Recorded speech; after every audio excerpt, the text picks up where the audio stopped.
안녕하세요. 주식으로 부자 되고 싶은 남자, 유부남 공기둥입니다. 스트레스 받는 단타하지 마시고 편안하게 수익 낼 수 있는 저만의 투자 전략을 꾸준히 업로드할 예정이오니 잘 참고하셔서 성공 투자하는데 도움이 되었으면 좋겠습니다. 구독과 좋아요 많이 눌러주시면 영상 제작하는데 큰 힘이 됩니다. 자, 오늘 시장의 큰 화두가 뭐였죠?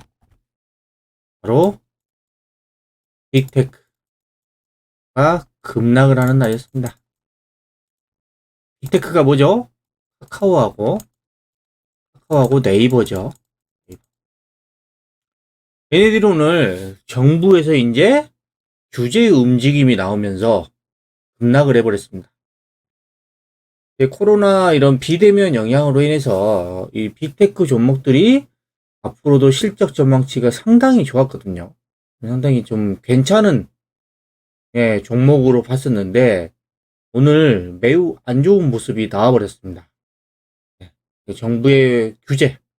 이 정부의 규제가 제가 봤을 때는 내년 3월에 이제 대선이 있잖아요.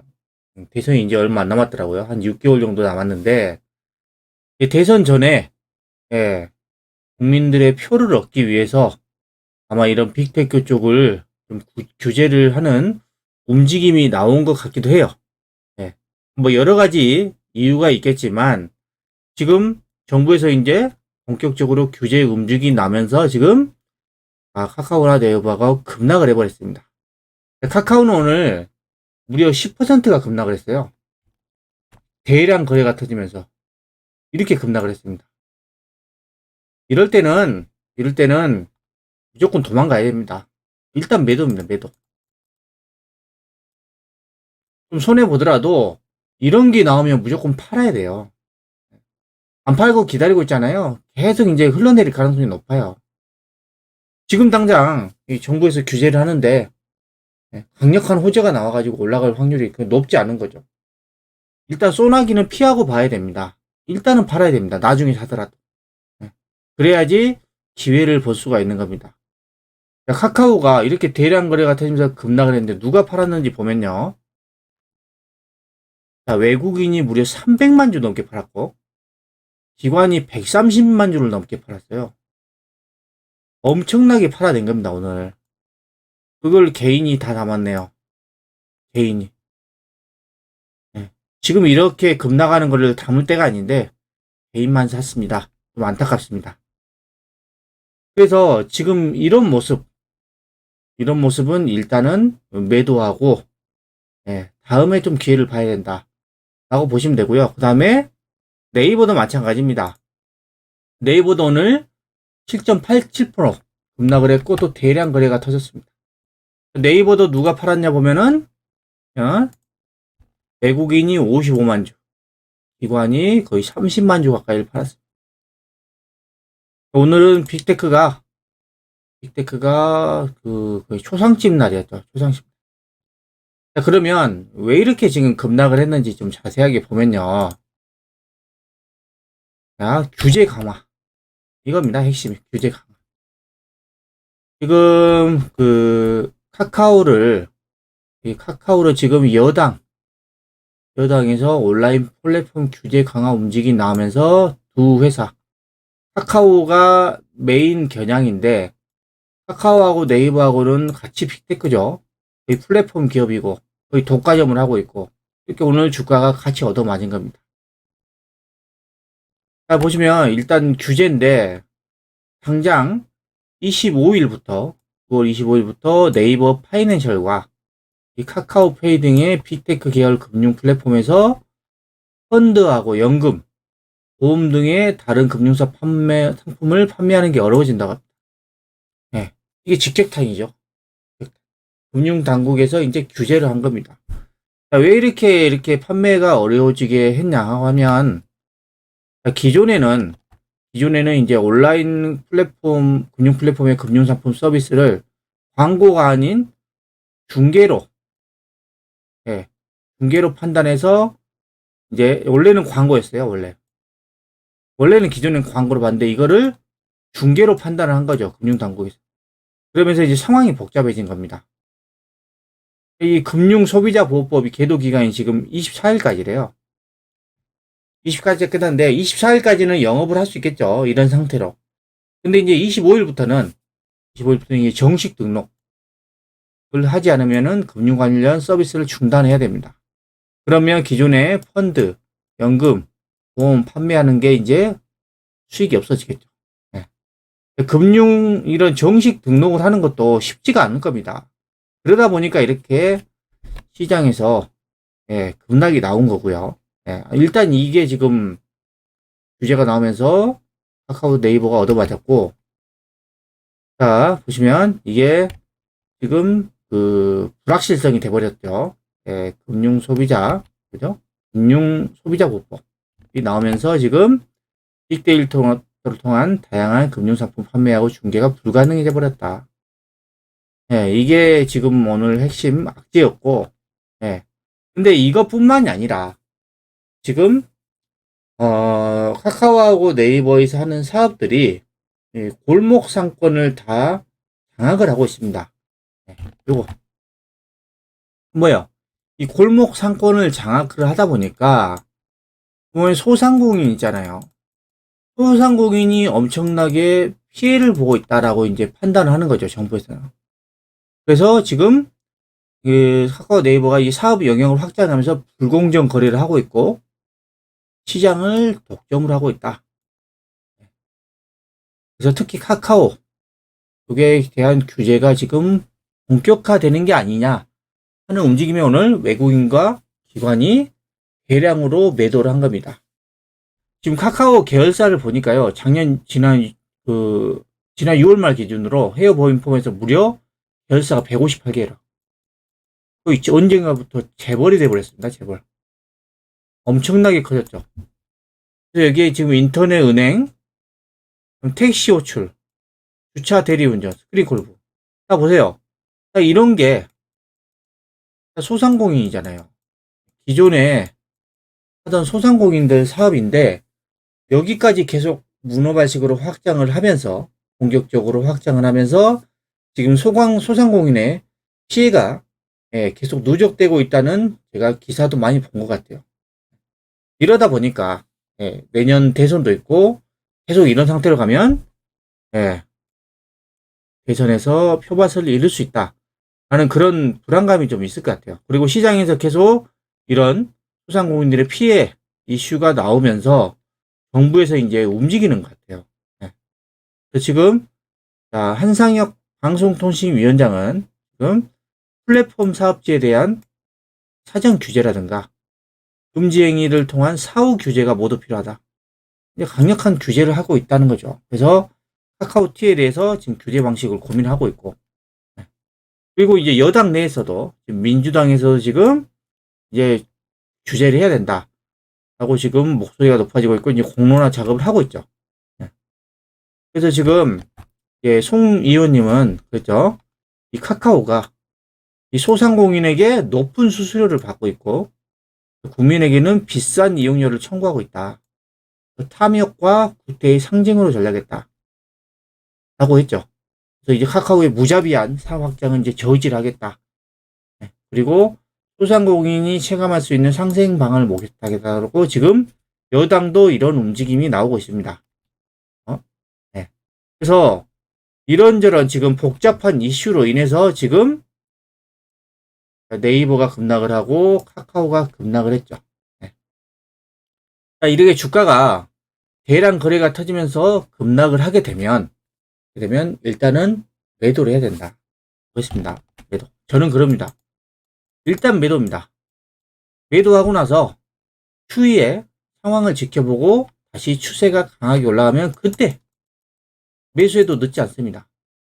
이때 매도를 안 해버리면 주가가 이제 흘러내리면 그때는 매도 시점을 놓쳐버리게 되는 겁니다.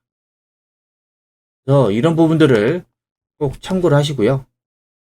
자, 오늘 이렇게 카카오하고 네이버가 급락을 하면서 지수가 어떻게 되냐면요. 코스피가 0.7% 하락하면서 지금 다시 21선 근처까지 내려가 버렸고, 그 다음에 코스닥은 오늘 1.63%나 급락을 했습니다. 그러니까 오늘 급락한 주범을 보면, 자, 코스피에서는 네이버, 시총 4위인 네이버가 7% 급락, 카카오가 10% 급락. 이 얘네 둘이 지금 오늘 지수를 다 까먹었고요. 네. 코스닥은 급락이 왜 이렇게 많이 나왔냐면, 코스닥은 시총 1위부터 15위까지 상승한 종목이 3개밖에 안 돼요. 제약바이오 거의 다 하락입니다. 셀트리온 헬스케어, HLB, 셀트리온 제약, 알테오젠, C젠, 이런 제약바이오들이 일제히 하락을 하면서 코스닥 지수를 다 깎아먹었습니다. 근데요, 코스닥을 보시면 시총 1위부터 15위까지 해서 3개의 종목만 상승을 했죠. 지수가 급락하는데도. 뭐예요? 2차전지 양극재, 에코프로비엠 10%대 상승했고, 2차전지 양극재, LNF 1% 상승, 2차전지 전해질, 첨가제, 첨보 1% 상승. 제가 어제도 말씀드렸죠. 어제도 2차전지가 강하게 올라서 말씀드렸습니다. 근데 지금 빅테크 종목 급락하고 이로 인해서 좀 지수들도 급락을 하고 있는데 2차전지는 오히려 상승하면서 신고가를 내고 가고 있습니다. 보시면 첨보 어제 11% 급등했죠. 오늘은 또 1% 상승입니다. 신고가 되고 가고 있고, 그 다음에 에코프로 BM 오늘 또 2%대 상승을 보면서 또 신고가. 그 다음에 LNF는 어제 7% 급등이 오늘 1% 상승하면서 아직 신고가 전이지만 역시 강합니다. 제가 여러분들에게 계속해서 2차전지 노래를 부른 이유가 있습니다. 자, 2차전지 쪽 시장이 얼마나 커지는지 보면요. 자, 이 전기차와 이 EV 배터리, 그게 가파른 성장이 이내면서 지금 2차전지가 주목을 받고 있죠. 뭐냐면, 얼마나 폭풍 성장을 하냐면요. 자, 증권가에서는 연평균 30% 이상 폭풍 성장할 거래요. 보통 성장 산업이 제가 볼 때는 한 20% 정도만 꾸준히 성장을 하더라도 고성장을 한다고 해요. 일반적으로. 근데 지금 30%입니다. 엄청나게 큰 성장을 하는 거죠. 고성장을 하는 거고.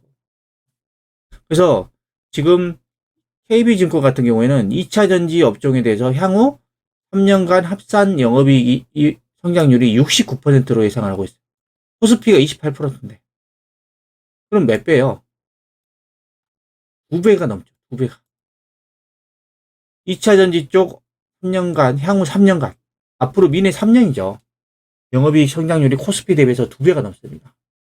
이러다 보니 주가가 못 갈 이유가 없는 거죠. 계속 이렇게 강하게 가는 겁니다. 지금 글로벌 EV 배터리 시장도 지금 10년간 연평균 34%. 이렇게 확실하게 성장 가능한 업종이 얼마나 있습니까? 뭐 반도체 같은 경우에도 반도체 슈퍼사이클을 했는데 지금 꺾여버렸잖아요. 삼성전자하고 SK하이닉스가 지금 맥을 못 추고 있고. 근데 2차 전지처럼 이렇게 확실하게 성장하는 업종이 별로 없습니다. 지금은. 그리고 앞으로 주식시장은 계속해서 차별화가 될 겁니다. 가는 종목만 가는 거예요. 못 가는 종목은 지수가 횡보하거나 좀 상승하다도 못 가는 종목은 더 오히려 빠질 겁니다. 여러분들이 이런 시장에서 살아남기 위해서는 이 차별화 장세에서 살아남기 위해서는 계속해서 실적이 고성장할 수 있는 2차 전지 업종들 여기에다가 여러분들이 좀 집중을 하셔야 됩니다. 지금 보시면 완성차 업체들이 이제 전기차 전용 플랫폼 도입을 확대를 하고 있죠. 그러니까 구조적으로 성장을 하는 거예요. 그리고 유럽 같은 경우는 이 탄소 배출량 기준이 크게 강화됐죠. 유로 7. 유럽도 보면은 완성차 업체들이 계속 이제는 기존 내연기관차 개발 안 하고 전기차 쪽으로만 계속 라인업을 확대를 하고 있어요. 이러다 보니 전기차 시장이 커질 수밖에 없는 거고, 그로 인해서 2차 전지 쪽도 엄청나게 고성장할 수밖에 없는 겁니다. 상황이.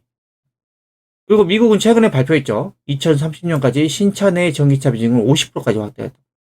이게 뭐냐면, 신차 중에 2대 중에 한 대는 이제 전기차 하겠다는 거예요. 엄청나게죠. 예. 미국이 시작을 했죠. 올해 하반기부터 이제 전기차 시장이 본격적으로 성장한다 했죠. 그리고 좀 중국 같은 경우에도 지금 정부에서 주도로 해서 계속해서 수요가 늘어나고 있고. 이렇다 보니까 2차 전지 종목들은 외국인과 기관이 꾸준히 삽니다. 계속 추세를 타면서 이런 추세를 타면서 계속 올라갑니다. 계속. 자, 2차 전지 주가는 제가 볼 때는 당분간 계속 보유를 해야 될 것 같고, 이 성장이 꺾이는 시점 있잖아요. 성장이 꺾이는 시점에 매도해도 늦지는 않습니다. 당분간 저는 계속 보유하는 전략이 유효하다고 보고 있습니다. 자, 그리고요, 지금 오늘 환율을 보시면, 오늘 뭐 외국인이 좀 많이 팔았죠. 보시면, 코스피에서 외국인이 한 2,200억 정도 팔고, 코스닥도 지금 오늘 1,900억 많이 팔았습니다. 이렇다 보니까 환율은 또 반등을 했죠. 내일 이제 9월달 선물 옵션 동시 만기일이 예정되어 있습니다. 자, 이로 인해서 오늘 또 시장의 좀 변동성이 커진 것 같아요. 근데 이제 내일 이제 만기일이 끝나고, 만기일이 끝나지만 우리나라 추석 연휴 때 또 FOMC 회의가 있죠. 회의가 있습니다. 이때 뭐 테이퍼링 또 이야기 나오겠죠. 그러다 보니까 지수가 크게 움직일 수 있는 여건이 안 되고 있습니다. 그러니까 여러분들은 지금은 대형주보다는 중소형주. 특히 제가 여러분들에게 이제 말씀드렸다. 원래는 빅테크를 제가 좋게 봤는데 오늘 이런 안 좋은 모습이 나오면서 이제 빅테크는 당분간 관망을 해야 될 것 같아요. 지금은 제가 봤을 때는 가장 확실한 쪽은 이 2차전지 소재 쪽. 이쪽이 투자하기에 가장 확실한 업종이라고 좀 생각이 듭니다. 지금까지 오늘 주식시장에 대해 알아봤는데요. 영상이 마음에 드셨다면 구독, 좋아요, 알림 설정 부탁드립니다.